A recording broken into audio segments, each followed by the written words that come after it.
Bismillahir Rahmanir Rahim. Alhamdulillah wa sallallahu ala Muhammadin wa alihi tahirin wa tukufu wa Islam. Assalamu alaikum wa rahmatullahi ta'ala wa barakatuh. Tupo katika mwezi mtukufu wa Muharram, mwezi wa kuhuisha matukio yaliyotokea katika ardhi ya Karbala kuhusiana na mjukuu wa Bwana Mtume sallallahu alayhi wa alihi wasallam, al-Imam al-Husayn bin Ali bin Abi Talib. Na mazungumzo yetu tuna swali la msingi: limadha tuhya madhlumiyatul Imam al-Husayn alayhi salatu wassalam? Kwa nini kudhulumiwa kwa al-Imam al-Husayn kunatajwa kila mara?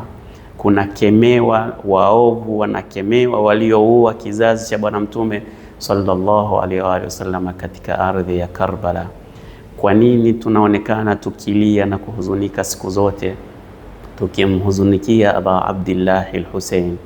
Kwa hakika ndugu zangu, katika kuhuisha madhulumiyat Aba Abdillah al-Husayn kuna wadhifatun wujdaniya, kuna lengo la msingi kabisa ambalo ni lengo la kiroho na la kihisia, ya kwamba tunapolia kumlilia Aba Abdillah al-Husayn, al-bukaa ala al-Husayn alayhi salatu wassalam laysa dha'fan, sio udhaifu, ya kwamba wanamlilia Aba Abdillah al-Husayn basi hawa ni watu madhaifu.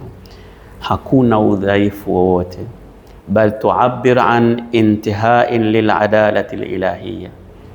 Tunapolia, tunapomkumbuka Aba Abdillah al-Husayn, tunapohuzunika kwa ajili ya Aba Abdillah al-Husayn, basi tunafanya hivyo kwa ajili ya kuhifadhi ile uadilifu wa kimungu, kwa ajili ya kushikamana. Inakuwa ni ishara ya kushikamana na haki, ya kushikamana na uadilifu wa Mwenyezi Mungu Subhanahu wa Ta'ala.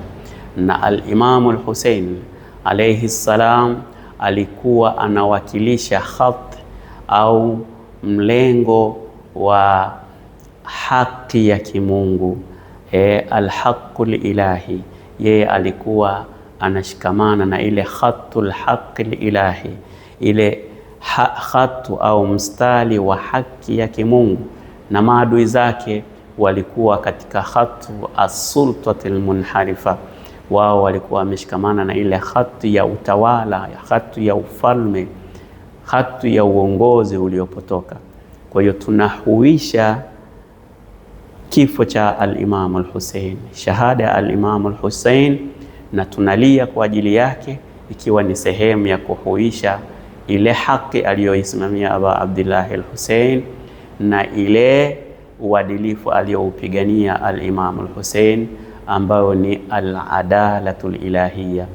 Wassalamu alaikum wa rahmatullahi ta'ala wa barakatuh.